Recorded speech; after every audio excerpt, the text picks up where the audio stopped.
মরণ থেকে পালাইয়া কোথায় যাইবা? যে জায়গায় যাও না কেন আল্লাহ পাক তোমাকে পাকড়াও করবে।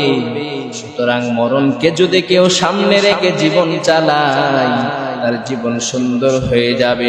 গুনার কাজ করার সময় ভিতরে যদি ভয় আসে, আমার মরণ হয়ে যায়, আমি এই গুনাহ কাজ করতেছি, যদি আমার মৃত্যু হয়ে যায়, কোন হালতে দুনিয়া থেকে বিদায় হয়ে যাব। আর গুনাহ নিয়ে যদি অন্ধকার কবরে যাও, এক জাররা পরিমাণ গুনাহ নিয়ে অন্ধকার কবরে গেলে কবরের দুই পাশের মাটি এমন জোরে চাপ মারবে, পাঁজরের হাড়গুলো একটা অপরটার ভিতরে ঢুকে যাবে। পয়গম্বর বলেন, আল কবরু রাউযাতুম মিন রিয়াজিল জান্নাহ ওয়া ইম্মা হুফরাতুম মিন হুফারিন নার। ওই নেক আমল নিয়ে অন্ধকার কবরে গেলে কবরটা তোমার জন্য রাউযাতুম মিন রিয়াজিল জান্নাহ হবে। আর গুনাহ নিয়ে যদি অন্ধকার কবরে যাও, ওই কবরটা তোমার জন্য জাহান্নামের গর্তে পরিণত হবে।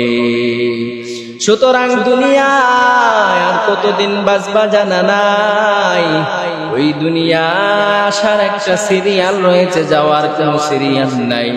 এজন্য বান্দা যত অন্যায় অপরাধ করো না কেন, আল্লাহ পাকের কাছে তওবা করে মৃত্যুকে বেশি বেশি স্মরণ করে আল্লাহ পাকের কাছে পরিপূর্ণ মুমিন হইয়া যাওয়ার জন্য সব সময় চেষ্টা করবা। কার সাথী হইবা? আল্লাহ তাআলা বলেন, ইয়া আইয়ুহাল্লাযীনা আমানুত্তাকুল্লাহ ওয়া কুনু মা'আস সাদিকিন। ইয়া আইয়ুহাল্লাযীনা আমানুত্তাকুল্লাহ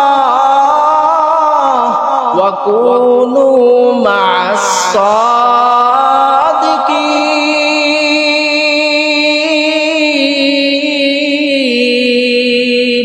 হে ইমানদারগণ, আল্লাহকে ভয় করো। কুনু মা'আস সাদিকিন, সালিহিন বান্দা যারা আছে তাদের সাথে হয়ে যাও, উলামায়ে কেরামের বন্ধু হয়ে যাও। উলামায়ে কেরাম যেই পথে চলার জন্য আদেশ করে সেই পথে চলার চেষ্টা করো।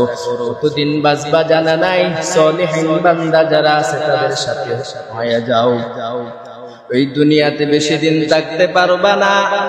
আর যা আমল করবা একমাত্র আল্লাহ পাকের জন্য করবা, মানুষ দেখানে ইবাদত থেকে বিরত থাকতে হবে। আল্লাহ পাক বলেন, আমার নামাজ, আমার কুরবানি, আমার হজ, আমার যাকাত সব কিছু যেন লিল্লাহিয়াত একমাত্র আল্লাহর জন্য হয়। আল্লাহ পাক বলেন, ইন্না সলাতি ওয়া নুসুকি ওয়া মাহইয়ায়া ওয়া মামাতি ওয়া মামাতি লিল্লাহি রাব্বিল আলামিন।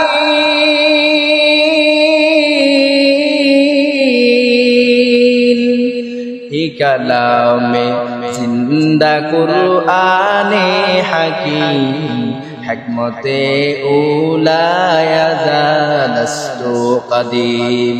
আমার নামাজ, আমার কুরবানি, আমার হজ, আমার যাকাত সব কিছু লিল্লাহি রাব্বিল আলামিন, একমাত্র আল্লাহ তাআলার জন্য হয়, সেদিকে লক্ষ্য রেখে চলতে হবে। এজন্য ভাই, আপনাদের পায়ে হাত রেখে বলি, জীবনে যত অন্যায় করেছেন, অপরাধ করেছেন, সব কিছুর জন্য অনুতপ্ত হয়ে তওবা করে লজ্জিত হয়ে আল্লাহ পাকের কাছে 2 রাকাত নামাজ পড়ে পরিপূর্ণ ইমানদার হয়ে আল্লাহ পাক আমাদের সবাইকে দুনিয়া থেকে যাওয়ার তৌফিক দান করুন।